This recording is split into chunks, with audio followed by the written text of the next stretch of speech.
Good morning, ladies and gentlemen. Habari zenyu? Mko poa? So this is a small trip to Imbo. This is Imbo town. Actually, this is Nyamonye town.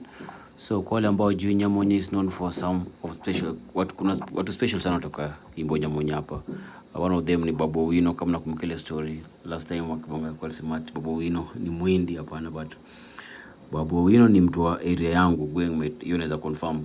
Some of the people, notable people ni David Owuor, yule prophet, yule nabii Pielo Lumumba, Supreme Court Judge, Oni William Ouko, na bado tu kuna watu wengi sana. Ukisikia ngoma watendawili wakisema biateri usenge, sasa hii ndio barua kenda usenge sasa.